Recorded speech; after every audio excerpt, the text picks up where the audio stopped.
Children, welcome to असा education. आज हम कर रहे हैं फॉरेस्ट सोसाइटी एंड कोलोनियलिज्म। ये आपका ग्रेड 9 बुक से है, हिस्ट्री की। आसपास आपके चाहे स्कूल हो, आपका घर हो, आपने बहुत सारी ऐसी चीजें देखी होंगी जो हमें जंगल से प्राप्त होती है। जैसे हमारी जो किताबें होती हैं जिससे हम पढ़ते हैं, उसका पेपर पेपर किससे बनता है? जो लकड़ी का पल्प होता है उससे, गूदा जो होता है उससे बनता है। इसी तरह से आपकी मेज कुर्सी हो गई, दरवाजे खिड़कियां हो गई, यहाँ तक कि कलर्स जिससे हमारे कपड़े रंगे जाते हैं, उसका जो डाई है वो भी हमें जंगलों से मिलता है। खाने के लिए जो मसाले पड़ते हैं, जो आपकी कैंडी होती है उसको रैप करने के लिए जो सेलोफीन पेपर होता है, वो भी क्या कहते हैं, हमें ऐसे ही जंगलों की चीजों से प्राप्त होता है। बीड़ी बनाने के लिए जो पत्ता यूज होता है, जिसे हम कहते हैं तेंदू का जो पत्ता होता है, उससे बीड़ी बनती है। गोंद हो गया, शहद है, कॉफी है, चाय है, रबर है, सब हमें जंगलों से ही प्राप्त होता है। यहाँ तक कि आप जो साल सीड्स होती हैं, उससे जो चॉकलेट्स में ऑयल होता है, वो भी हमें जंगलों की ये जो साल सीड्स होती है इनसे मिलता है। टेनिन टेनिन एक तरीके से पेड़ की छाल से निकला हुआ एक ऐसा पदार्थ है जिसमें स्किन्स को एक तरह से रखा जाता है, जो जानवरों की खालें वगैरह होती है, जिससे वो लेदर में कन्वर्ट हो जाती हैं। या जो भी हर्ब्स हैं, रूट्स हैं, जो हमें मेडिसिनल पर्पस के लिए इस्तेमाल करनी होती है, सब हमें जंगलों से मिलती है। जंगल से आपको बैम्बू मिलता है, ईंधन के लिए लकड़ी मिलती है, घास हो गई, चारकोल हो गया, पैकेजिंग के लिए जैसे बहुत से लोग होते हैं जो ऑर्गेनिक उसमें चलते हैं, उनको पैकेजिंग करने के लिए जो पत्ते हैं वो मिलते हैं। या क्या कहते हैं, और भी बहुत सारी चीजें होती है, बॉक्सेस वगैरह बनते हैं जो लकड़ी से तो बनते हैं। फ्रूट्स हो गए, फ्लावर्स हैं, एनिमल्स हैं, बर्ड्स हैं, बहुत सारी चीजें जो है हमें जंगलों से मिलती है। तो यानी ओवरऑल कहने का मतलब है जंगल हमारे लिए बहुत ज्यादा इंपॉर्टेंट है।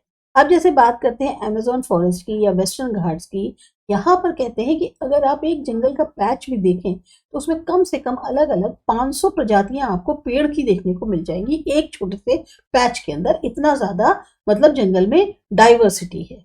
ये जो डाइवर्सिटी कहते हैं मतलब अलग अलग तरह की जो आपको वैरायटी मिल रही है, ये बहुत तेजी से गायब हो रही है।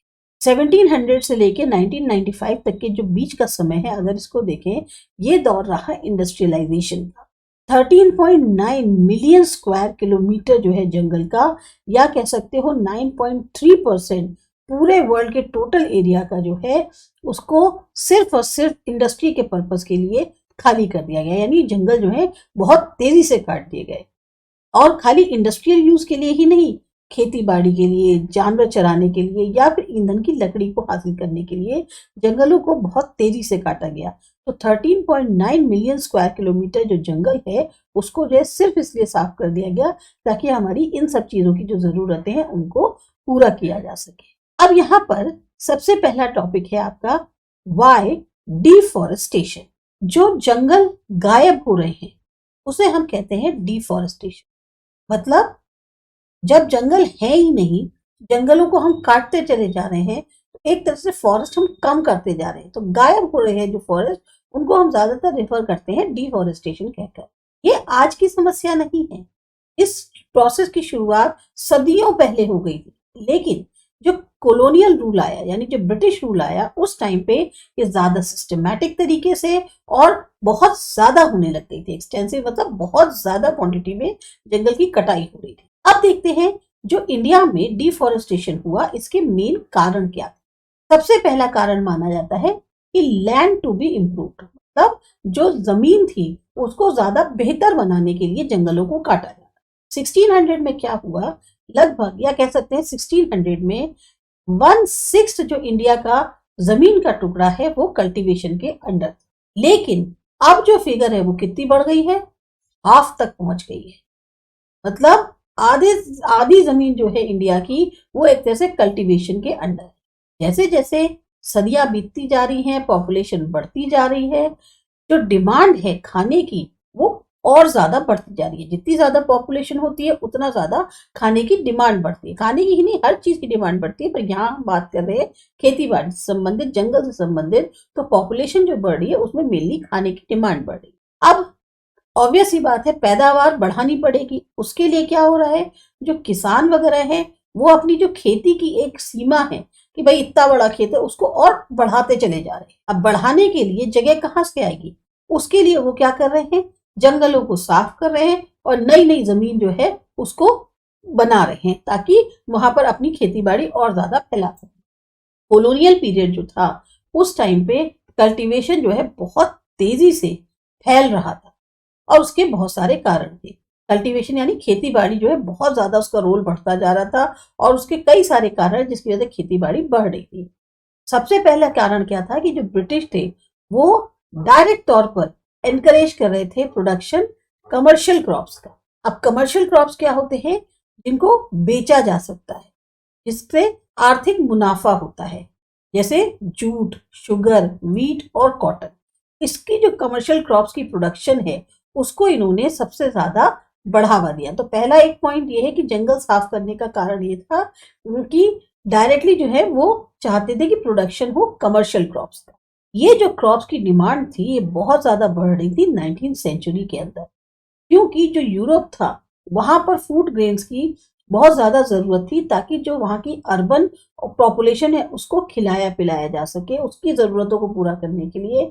और साथ ही साथ रॉ मटेरियल जो कि रिक्वायर्ड थे इंडस्ट्रियल प्रोडक्शन के लिए, उसके कारण जो है सबसे ज्यादा डिमांड यूरोप में बढ़ रही थी इन क्रॉप्स की। दूसरा मानते हैं कि शुरुआत में 19th सेंचुरी के, ये सेकेंड पॉइंट है कि जो शुरुआत का 19th सेंचुरी था उसमें कॉलोनियल जो स्टेट थी उनको ऐसा लगता था कि वहां के जो जंगल है वो अनप्रोडक्टिव है, मतलब उनसे कोई पैदावार तो होती नहीं है, खेती बाड़ी में तो भाई पूरी फसल पैदा होती है। उनको ये लगता था कि कॉलोनियल स्टेट्स को कि जंगल जो है बेकार है, उनसे कोई फायदा नहीं है।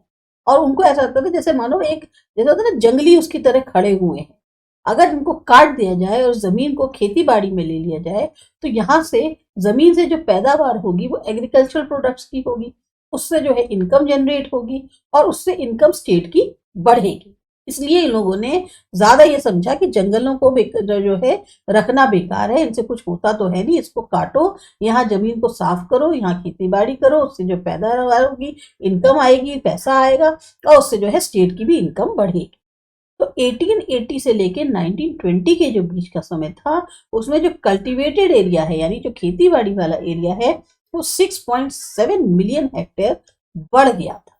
पर हमें एक चीज और देखनी होगी कि ये जो कल्टीवेशन का बढ़ावा हो रहा था, इतना ज्यादा एक्सपेंशन हो रहा था, विस्तार हो रहा था, ये भी कहीं ना कहीं एक प्रोग्रेस की निशानी है, तरक्की की निशानी है। पर हमें ये भी नहीं भूलना चाहिए कि जो लैंड हम इस खेती बाड़ी के अंडर लाए उसके लिए हमें पता नहीं कितने सारे जंगल जो हैं उनको साफ करना पड़ रहा था।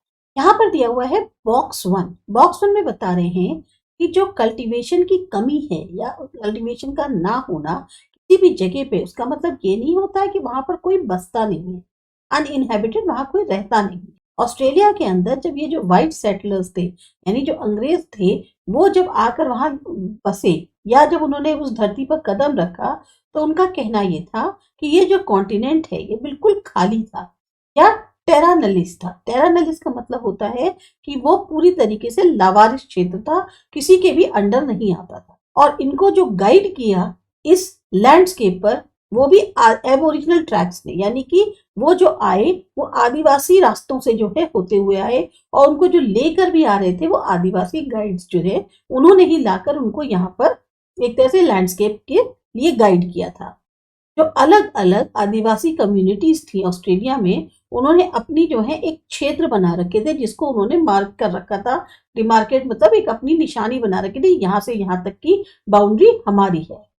इसमें जो है एंड गैरेंजेरी जो लोग हैं ऑस्ट्रेलिया के, उन्होंने जो है अपनी जो भी जमीनों के प्लॉट बना रखे थे वो सिंबॉलिक बॉडी जो उनके सबसे पहले एंसेस्टर थे एंड गुरुंडेरी उसके अकॉर्डिंग बनाए हुए थे। इस लैंड में 5 अलग अलग तरीके के एक तरह से उन्होंने एनवायरमेंट्स बना रखे थे। कहीं खारा पानी था, कहीं रिवराइन ट्रैक्ट्स थे, मतलब बिल्कुल नदी के किनारे या नदी पे पाए जाने वाले इस तरह से लेक्स थे, बुश थे, झाड़ जैसे ये डेजर्ट प्लेन्स थे, जो उनकी अलग अलग जो सोशो इकोनॉमिक नीड्स है, सामाजिक आर्थिक जो जरूरतें होती है उनकी, उसको पूरा करते थे। इसलिए जो है उन्होंने इसको लैंड को 5 अलग अलग एनवायरमेंट्स में बांटा हुआ था। अब देखते हैं यहाँ पर सोर्स ए। यहाँ पर जो आइडिया दिया है कि जो अनकल्टिवेटेड लैंड है उसको जो है या तो अपने लिए हासिल कर लिया जाए और उसको इम्प्रूव किया जाए। ये जो एक आइडिया था कि कोई भी कहीं पे भी अनकल्टिवेटेड लैंड मिले उसे अपने अंडर कंट्रोल लो और फिर उसको इम्प्रूव करो। ये कोलोनियलाइजर्स जो थे, यानी जो कोलोनाइजर्स मतलब जो ऐसे लोग जो दूसरी कंट्री में आके बस के और अपना शासन करना शुरू कर देते हैं, उस तरीके की जो है मानसिकता पूरी दुनिया में इस तरह से थी कोलोनाइजर्स की। जहां भी कहीं ऐसी लैंड दिखे जो तुम्हारे लिए बेकार लग रही है, मतलब उसको जो है अपने कब्जे में कर लो और फिर उसको इम्प्रूव कर लो। इससे क्या होता था, ये जो एक तर्क है ये उनकी जो है एक जीत को दर्शाता था। 1896 में अमेरिकन राइटर रिचर्ड हार्डिंग जो है, उन्होंने हॉन्डुरास जो है सेंट्रल अमेरिका में, उसके बारे में लिखा था। हॉन्डुरास जो है एक तरह से एक ऐसा पहाड़ी क्षेत्र है जो अपने आप में एक अकेला कंट्री है या एरिया है सेंट्रल अमेरिका के अंदर, जहां पर कोई भी एक्टिव वॉल्केनो नहीं है। इससे ज्यादा जो ये जो अमेरिकन राइटर है रिचर्ड हार्डिंग, इन्होंने लिखा कि इससे ज्यादा और कोई इंटरेस्टिंग क्वेश्चन नहीं हो सकता आज के प्रेजेंट डे में कि क्या किया जाए इस जो लैंड का है, दुनिया की ये जो जमीन है जो पूरी तरह से अनइम्प्रूव्ड यानी बिना एक खराब हालत में पड़ी हुई है, जिसके ऊपर कुछ काम नहीं किया गया है, इसका क्या किया जाए। क्या इसको उन महान पावर के हाथ में आ जाना चाहिए जो इसको बदलना चाहते हैं, या फिर इनके ओरिजिनल ओनर्स जो हैं उनके हाथों में रहना चाहिए, जिनको यही नहीं समझ में आ रहा कि इसकी वैल्यू क्या है। सेंट्रल अमेरिकन के लिए जो या जो कह सकते हैं सेंट्रल अमेरिकन थे, वो उनके लिए एक तरह से गैंग थे सेमी बारबेरियंस के। यानी कि मतलब कहने का यह है कि सेंट्रल अमेरिकन जो हैं उनकी नजर में कोलोनाइजर्स के एक ऐसे असभ्य लोग थे जिनको ये नहीं पता कि एक बहुत ही खूबसूरत से मकान में कैसे रहा जाता है, क्योंकि ना तो उनको समझ में आती है कि उसकी क्या कंफर्ट होती है और ना ही उसको कैसे इस्तेमाल करना है। तो ये जो है सोच थी इन कोलोनाइजर्स की। 3 साल के बाद जो अमेरिका की ओन्ड यूनाइटेड फ्रूट कंपनी है उसका एक तरह से एस्टैब्लिशमेंट हुआ और यहाँ पर बहुत ही इंडस्ट्रियल स्केल पर बनाना उगाने शुरू किए गए सेंट्रल अमेरिका में। कंपनी को जो है इस तरह की पावर मिल गई थी जो गवर्नमेंट थी इन कंट्रीज की उनके ऊपर, कि यहाँ पर जो है नाम पड़ गया बनाना रिपब्लिक्स। ये जो है कोट किया गया है David Spurr the rhetoric of empire 1993 जो बुक है उसके अंदर। तो ये आपका सोर्स 1 दिया और सोर्स ए दिया हुआ है। अब देखते हैं दूसरा इसका रीजन क्या था। Sleepers on the tracks. Sleeper हम कहते हैं उन वुडन प्लैंक्स को जो लकड़ी के पटरे होते हैं जो कि रेलवे लाइन के बीच में डाले जाते हैं ताकि वो ट्रैक्स को पोजीशन पे रख सके। यहाँ पे ये जो फिगर दिखाई गई है इसमें बताया गया है कि आदिवासी जो हैं उनको हायर किया जाता था फॉरेस्ट डिपार्टमेंट के द्वारा ताकि वो पेड़ों को काट सकें और बिल्कुल चिकने प्लैंक्स बना सकें जो कि स्लीपर का काम करेंगे रेलवेज के लिए। वहीं पर उनको खुद के अपने घर बनाने के लिए लकड़ी काटना अलाउड नहीं था। शुरुआत में 19वीं सेंचुरी के जो ओक का जंगल होता है इंग्लैंड के अंदर वो गायब होने लगा। इससे क्या हो गया, एक समस्या खड़ी हो गई जो टिम्बर की सप्लाई की, टिम्बर यानी लकड़ी की सप्लाई होती है उसके लिए समस्या खड़ी होने लग गई रॉयल नेवी के लिए। अब इंग्लिश शिप्स कैसे बनाए जाएं, क्योंकि उतनी ज्यादा रेगुलर सप्लाई जो स्ट्रॉन्ग और ड्यूरेबल टिम्बर की होती है, मजबूत और जो टिकाऊ लकड़ी है उसकी जो रेगुलर सप्लाई थी वो नहीं हो पा रही थी। तो कैसे अब इंग्लिश में जो है जहाज बने, कैसे जो है हमारी जो इंपीरियल पावर थी उसको प्रोटेक्ट किया जाए, मेंटेन किया जाए बिना शिप के। तो 1820s में सर्च पार्टी जो हैं उनको भेजा गया ताकि वो जो है ऐसे एक्सप्लोर करें जो फॉरेस्ट रिसोर्सेज हैं इंडिया के, उनको जाके छानबीन करें वहां की, वहां पर ढूंढें कि कोई ऐसे पेड़ उगते हैं जिसकी स्ट्रॉन्ग और ड्यूरेबल लकड़ी मिल सके। 1 दशक के अंदर ट्रीज जो हैं वो बहुत बेतहाशा जो है गिराई जानी शुरू हो गई और बहुत मात्रा में जो टिम्बर है अब उसको एक्सपोर्ट करना शुरू कर दिया गया इंडिया से। जो रेलवेज का एक तरह से विस्तार हो रहा था 1850 से, उससे क्या हुआ, एक नई डिमांड खड़ी हो गई। अब रेलवेज बहुत जरूरी थे कॉलोनियल ट्रेड के लिए, या जो इंपीरियल ट्रूप्स थे उनके उनके साम्राज्यवादी जो ट्रूप्स होते हैं उनके जो क्या कहते हैं मूवमेंट के लिए, आने जाने के लिए रेलवेज बहुत जरूरी थे। अब इन इंजन्स को, लोकोमोटिव यानी जो इंजन्स वगैरह होते हैं, इनको चलाने के लिए लकड़ी की जरूरत थी ईंधन के तौर पे, और रेलवे लाइंस को बिछाने के लिए स्लीपर्स बहुत जरूरी थे ताकि वो जो है ट्रैक को पकड़े रहें। हर माइल जो था रेलवे ट्रैक का उसके लिए लगभग 1760 से लेकर 2000 स्लीपर्स की जरूरत पड़ती थी। तो 1860s में जो रेलवे नेटवर्क है वो बहुत तेजी से एक्सपैंड होना शुरू हुआ। 1890 तक लगभग 25,500 किलोमीटर ट्रैक जो है वो बिछा दिया गया। 1946 में जो लेंथ थी इस ट्रैक की वो 7,65,000 किलोमीटर तक बढ़ चुकी थी। अब क्योंकि रेलवे ट्रैक्स जो है वो पूरे इंडिया में फैल रहे थे, तो ज्यादा से ज्यादा जो ट्रीज है उनको गिराया जा रहा था। और अगर हम बात करें शुरुआत की 1850s की, मद्रास प्रेसिडेंसी जो थी उस टाइम पे 35,000 ट्रीज जो हैं वो हर साल काटे जा रहे थे इन स्लीपर्स के लिए। गवर्नमेंट जो है वो कॉन्ट्रैक्ट देती थी इंडिविजुअल्स को कि तुम सप्लाई करो, जितनी ज्यादा क्वांटिटी की जरूरत है उतना ज्यादा तुम सप्लाई करो। ये कॉन्ट्रैक्टर्स जो थे पेड़ काटना शुरू कर देते थे, तो अब बिना किसी उसके इन्होंने बस पेड़ काटने शुरू कर।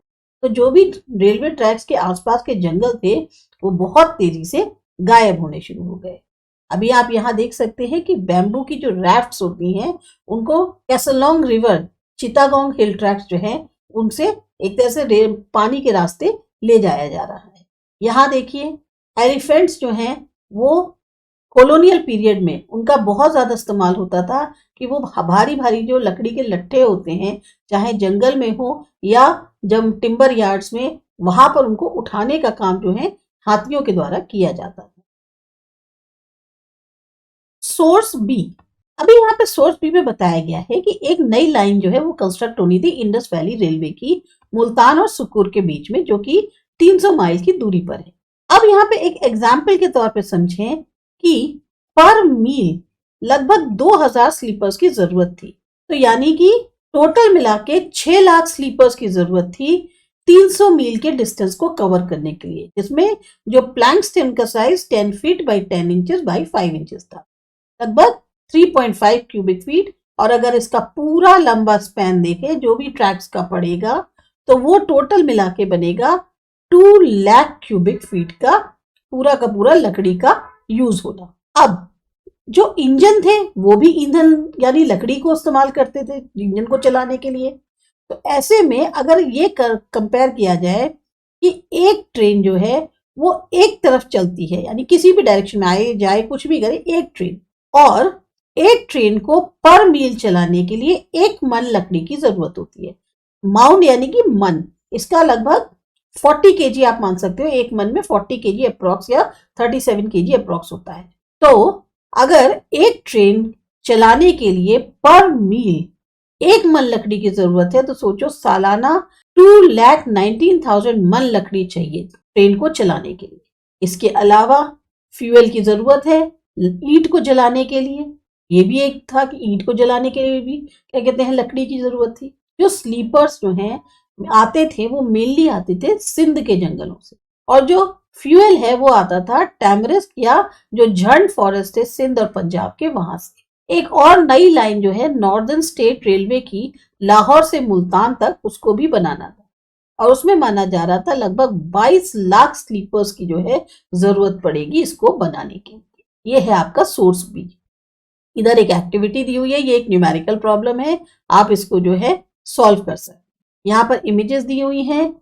एक तरफ पगडंडी का रास्ता है, पतला रास्ता, कच्चा रास्ता है जहां से विमेन लौट रही हैं अपने लिए ईंधन की लकड़ी को लेकर। वहीं दूसरी तरफ एक पक्की सड़क है जिसपे ट्रक जो है वो लट्ठों को लेकर जा रहे हैं। तो फॉरेस्ट डिपार्टमेंट ने जब इस तरह के लॉगिंग का काम ले लिया एरिया का, तो सबसे पहले था कि भाई चौड़ी चौड़ी रोड्स बनाई जाए ताकि जो ट्रक्स हैं वो इसमें एंटर कर सके। अब आकर कंपेयर करो जो फॉरेस्ट ट्रैक है जिसमें लोग चल रहे हैं ईंधन की लकड़ी को लेने के लिए, और एक या जो छोटे छोटे माइनर प्रोड्यूसर्स होते हैं फॉरेस्ट के उनको लेने के लिए।